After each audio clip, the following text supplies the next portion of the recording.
Assalamualaikum warahmatullahi wabarakatuh.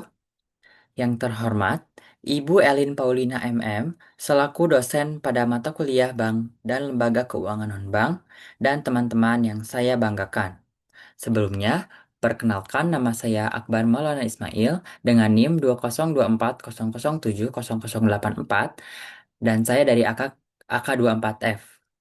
Pada kesempatan kali ini, saya akan mempresentasikan mengenai materi ke-15 pada sesi 15, yaitu mengenai Lembaga Keuangan Internasional.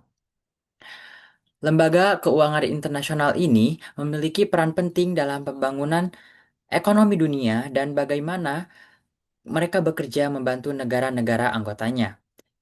Pada kesempatan kali ini juga saya akan membahas mengenai beberapa fakta dan berita-berita terbaru mengenai lembaga-lembaga tersebut. Tujuan dari presentasi kali ini yaitu kita yang pertama akan mengenal lembaga keuangan internasional utama. Yang kedua akan memahami fungsi dan peran masing-masing pada lembaga. Dan yang ketiga mengetahui perkembangan terbaru terkait lembaga-lembaga tersebut. Sebelum kita membahas mengenai lembaga keuangan internasional utama, sebelumnya, apa sih lembaga keuangan internasional itu? Lembaga keuangan internasional adalah organisasi yang didirikan untuk mengatasi permasalahan keuangan antar negara, baik melalui pinjaman, bantuan teknis, atau kerjasama ekonomi. Bantuan ini bisa bersifat lunak dengan bunga rendah atau komersial. Nah, lembaga-lembaga yang akan saya bahas pada kesempatan kali ini yaitu yang pertama ada Bank Dunia atau World Bank, yang kedua ada Dana Moneter Internasional atau IMF, yang ketiga ada Bank Pembangunan Asia atau ADB, dan yang keempat ada Bank Pembangunan Islam atau IDB. Nah, untuk yang pertama yaitu ada Bank Dunia atau World Bank. Yang pertama ada sejarah dan tujuan awalnya. Bank Dunia ini lahir dari semangat global pasca Perang Dunia Kedua untuk menciptakan stabilitas ekonomi dan mempercepat proses rekonstruksi di negara-negara yang hancur akibat konflik besar tersebut. Lembaga ini secara resmi berdiri pada tanggal 27 Desember tahun 1945 sebagai bagian dari sistem Bretton Woods bersama IMF. Awalnya, Bank Dunia ini dikenal sebagai International Bank for Reconstruction and Development atau disingkat IBRD, dan fokus utama dari Bank Dunia ini yaitu adalah memberikan pinjaman kepada negara-negara Eropa untuk membangun kembali infrastrukturnya. Namun, seiring berjalannya waktu dan berakhirnya masa rekonstruksi Eropa, perhatian Bank Dunia beralih ke negara-negara berkembang. Negara-negara di Asia, Afrika, dan Amerika Latin yang baru merdeka atau masih dalam tahap pembangunan mulai menjadi penerima utama bantuan dari Bank Dunia ini. Dalam prosesnya, Bank Dunia memperluas portofolionya dari hanya infrastruktur fisik seperti jalan dan jembatan menjadi mencakup sektor pendidikan, kesehatan, teknologi, bahkan iklim dan lingkungan. Saat ini, Bank Dunia merupakan kelompok institusi keuangan internasional yang terdiri dari 5 badan utama, yaitu IBRD, IDA, IFC, MIJA, dan ICSID. Visi utama dari Bank Dunia ini adalah mengakhiri kemiskinan ekstrim dan mempromosikan kemakmuran bersama di seluruh dunia. Selanjutnya ada tujuan dan peran saat ini. Tujuan dan perannya yaitu membantu negara-negara berkembang dalam pembiayaan proyek-proyek produktif dan pembangunan infrastruktur.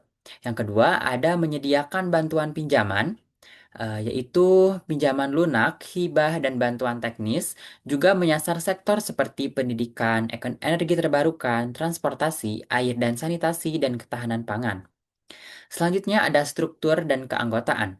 Nah, untuk menjadi anggota Bank Dunia ini, sebuah negara harus lebih dulu menjadi anggota IMF, maka bisa menjadi anggota Bank Dunia.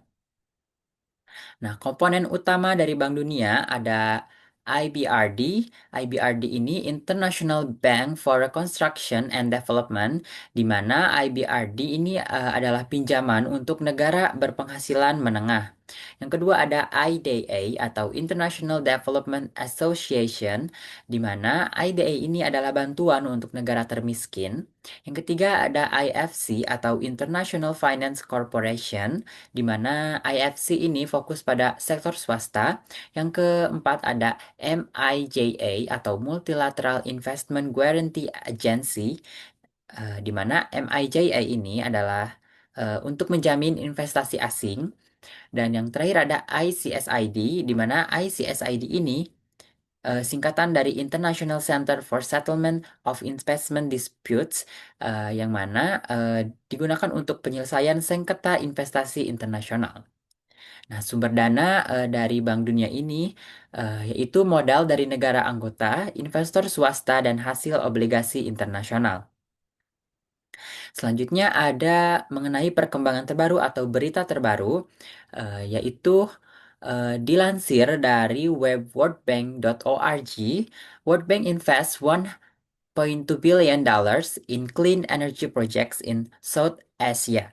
Yaitu diambil ini berita terbaru pada bulan Juni kemarin tahun 2025, di mana inti pada berita tersebut yaitu pada 15 Juni 2025, World Bank menyetujui dua paket blended finance senilai 2,128 miliar US dollar untuk mendukung pertumbuhan ekonomi Indonesia dan memperluas akses energi bersih.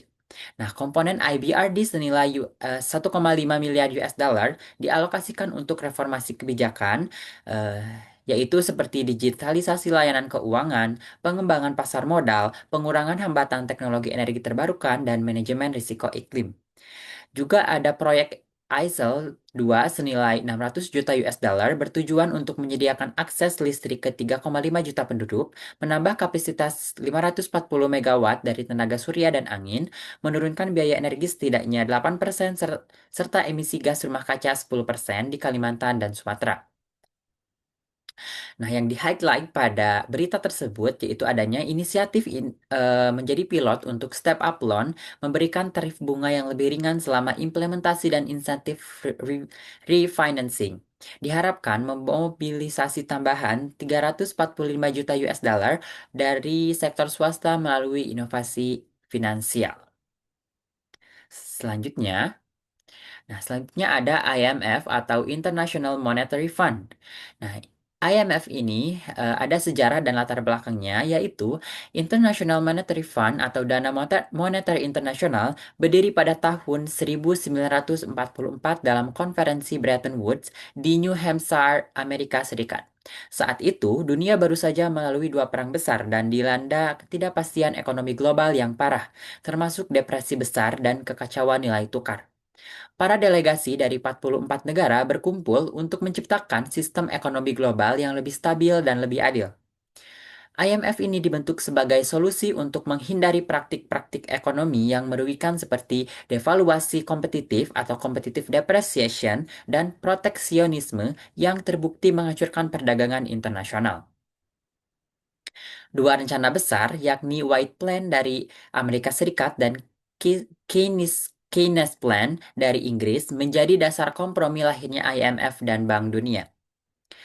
Nah, IMF ini mulai beroperasi pada tahun 1947, bertugas untuk mengawasi sistem moneter internasional, memberikan konsultasi ekonomi, serta menyediakan bantuan keuangan jangka pendek kepada negara anggota yang mengalami krisis neraca pembayaran.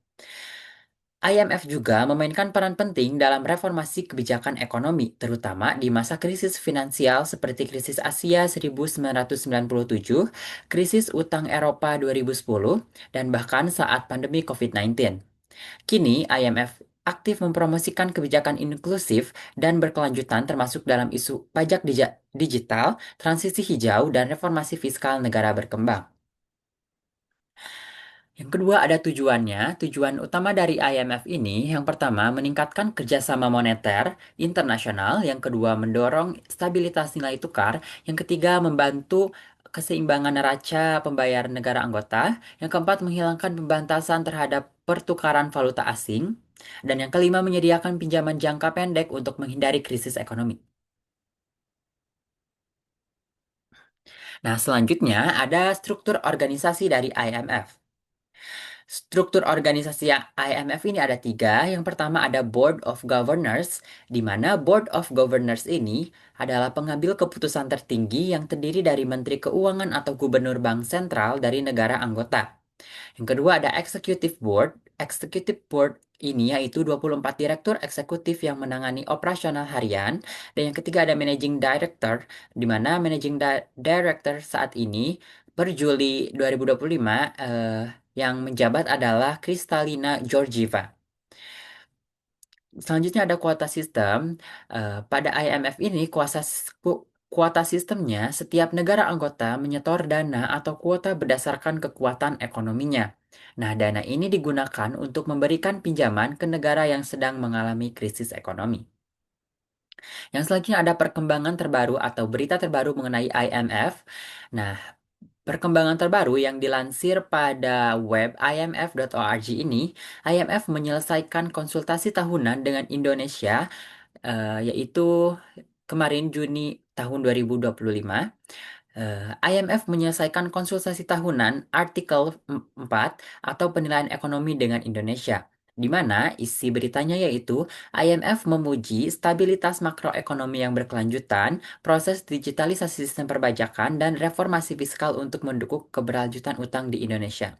Nah, rekomendasi utama dari IMF juga ada yaitu memperkuat basis pajak seiring digitalisasi terus berjalan, menjaga disiplin fiskal untuk menahan tekanan inflasi global, dan juga meningkatkan ketahanan terhadap risiko eksternal seperti volatilitas komoditas dan gejolak ekonomi global. Nah, ada juga value add pada berita tersebut, yaitu konsultasi artikel 4 adalah mekanisme utama IMF untuk menjaga transparansi dan akuntabilitas ekonomi negara anggota. Pujian terhadap Indonesia menunjukkan kepercayaan investor dan lembaga global terhadap prospek ekonomi negara kita. Selanjutnya. Selanjutnya ada Bank Pembangunan Asia atau Asian Development Bank ADB.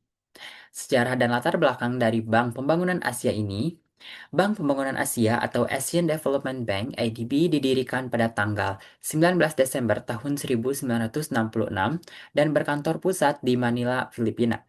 Pembentukan ADB merupakan hasil kesadaran bersama negara-negara Asia pasca kolonial bahwa mereka membutuhkan sumber pembiayaan sendiri untuk pembangunan.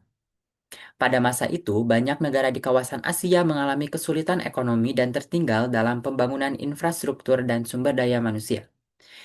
Inspirasi pembentukan ADB datang dari model Bank Dunia, namun dengan fokus yang regional. ADB awalnya diprakarsai oleh Jepang yang kemudian menjadi kontributor dan peminjam utama. ADB dibentuk dalam semangat solidaritas Asia agar negara-negara di kawasan ini dapat saling membantu melalui pendanaan, bantuan teknis, dan kerjasama ekonomi. Seiring berjalannya waktu, keanggotaan IDB berkembang, mencakup negara-negara non-Asia seperti Amerika Serikat, Australia, dan Kanada. ADB memiliki peran strategis dalam pembangunan kawasan Asia Pasifik, termasuk membantu pemulihan ekonomi pasca krisis Asia 1977, pembiayaan transisi energi bersih, dan dukungan terhadap pengembangan UMKM. IDB juga mendorong transformasi digital, ketahanan iklim, dan penguatan kapasitas institusi lokal di negara-negara berkembang. Salah satu kekuatan utama IDB adalah pendekatan konsultatif dalam desain proyek, memastikan bahwa setiap program benar-benar sesuai dengan kebutuhan lokal. Nah, selanjutnya ada tujuan dari Bank Pembangunan Asia, yaitu meningkatkan kesejahteraan ekonomi dan sosial negara Asia dan Pasifik dan mempromosikan integrasi ekonomi regional. Fungsi dan kegiatannya yaitu yang pertama ada memberikan pinjaman untuk proyek pembangunan seperti jalan, listrik, pendidikan, dan lain-lain. Yang kedua ada memberikan bantuan teknis seperti jasa konsultasi dan tenaga ahli, juga mendukung reformasi kebijakan dan pembangunan kapasitas. Yang selanjutnya ada struktur dana. Struktur dana dari Bank Pembangunan Asia ini yaitu ada sumber dana dari negara anggota, baik Asia maupun non-Asia. Ada juga pendanaan proyek yang melibatkan sektor swasta. Selanjutnya ada keanggotaan dari Bank Pembangunan Asia. Eh, Bank Pembangunan Asia ini memiliki 68 negara anggota termasuk Amerika Serikat, Jepang, Cina, dan Indonesia. Sebagian besar pimpinan berasal dari Asia dan Nah, yang selanjutnya ada perkembangan terbaru atau berita terbaru mengenai Bank Pembangunan Asia, yaitu ADB menyediakan sebesar 400 juta dolar untuk proyek konektivitas digital ASEAN, yaitu pada bulan Mei kemarin tahun 2025. Nah, ringkasan dari atau isi dari berita tersebut yaitu adalah ADB menyetujui paket pinjaman sebesar 400 juta US dollar untuk mendukung infrastruktur dan regulasi digital di Indonesia. Kebijakan ini disampaikan Presiden ADB Masatsugu Masato Kanda pada acara BIMPEAGA Summit pada bulan Mei kemarin tahun 2025. Fokus kegiatannya yaitu pengembangan jaringan 5G dan broadband rural, peningkatan layanan digital dan inklusi untuk UMKM, juga advokasi isu blue economy dan pelestarian ekosistem di Filipina, bagian dari BAMPEAGA. Ambisi strategis ADB yaitu ada menyediakan hingga 10 miliar US dollar untuk memperkuat ASEAN Power Grid, menghubungkan infrastruktur energi dan digital kawasan. Komitmen meningkatkan pembiayaan sektor swasta hingga 13 miliar US dollar per tahun pada 2030, termasuk dukungan rantai pasok dan keuangan digital. Selanjutnya, yang terakhir ada Bank Pembangunan Islam, Islamic Development Bank atau IDB. Nah, yang pertama ada latar belakang dari Bank Pembangunan Islam ini. Ide pendirian Bank Pembangunan Islam, Islamic Development Bank, IDB, muncul pada tahun 1970 dalam sidang Menteri Luar Negeri OKI, Organisasi Kerjasama Islam, di Karachi, Pakistan. Mesir mengusulkan agar negara-negara Islam membentuk lembaga keuangan sendiri yang berdasarkan prinsip-prinsip syariah untuk memayungi kerjasama ekonomi antar negara Muslim. Saat itu, sistem keuangan global sangat didominasi oleh lembaga-lembaga konvensional berbasis bunga yang tidak sesuai dengan prinsip Islam. Nah, proposal Mesir mengusulkan pendirian dua lembaga utama, yaitu International Islamic Bank for Trade and Development dan Federation of Islamic Banks, dengan dasar sistem keuangan Islam yang mengedepankan bagi hasil, keadilan, dan kebersamaan.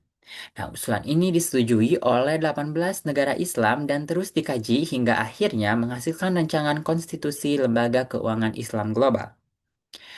IDB ini resmi berdiri pada tahun 1975 di Jeddah, Arab Saudi setelah sidang Menteri Keuangan OKI menyepakati pembentukan bank ini.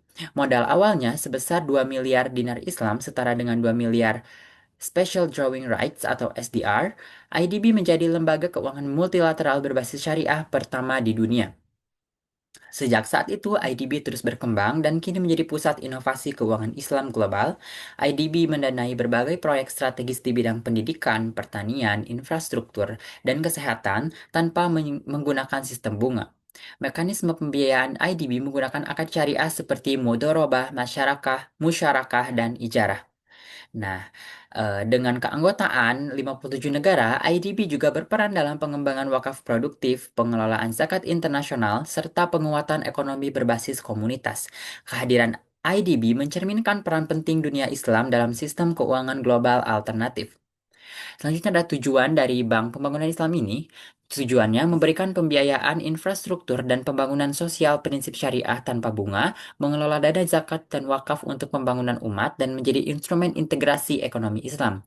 Ada karakteristik khusus dari Bank Pembangunan Islam, yaitu pinjaman berbasis skema bagi hasil atau mudorobah musyarakah, bebas bunga, interest-free financing, dan modal dasarnya 2 miliar dinar Islam. Fungsi tambahan dari Bank Pembangunan Islam adalah meningkatkan kerjasama antar bank sentral syariah, mengatur kelebihan likuiditas bank syariah, dan menyediakan bantuan teknis dan investasi sektor strategis. Yang selanjutnya ada keanggotaan. Keanggotaan dari Bank Pembangunan Islam ada 57 negara anggota OKI, dan Indonesia termasuk anggota yang aktif. Selanjutnya ada fakta unik dari IDB ini. IDB saat ini mendanai proyek pertanian halal di Afrika senilai lebih dari 500 juta dolar dan mengembangkan Islamic Green Bonds untuk mendukung proyek ramah lingkungan di negara Muslim.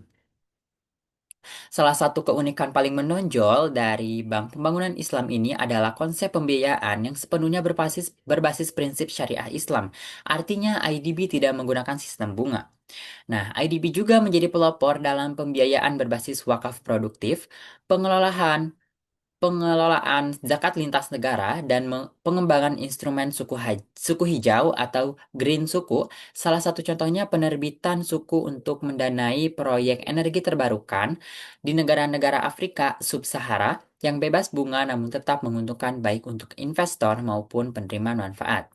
Fakta unik lainnya adalah bahwa IDB tidak hanya memberikan pinjaman, tetapi juga berperan sebagai lembaga pengembangan institusi syariah global.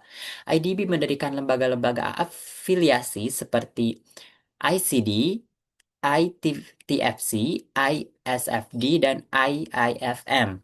Di mana yang pertama ada ICD, Islamic Corporation for Development of the Private Sector, untuk mendorong investasi sektor swasta di negara-negara Islam. Yang kedua ada ITFC, International Islamic Trade Finance Corporation, untuk memfasilitasi perdagangan antara negara Islam.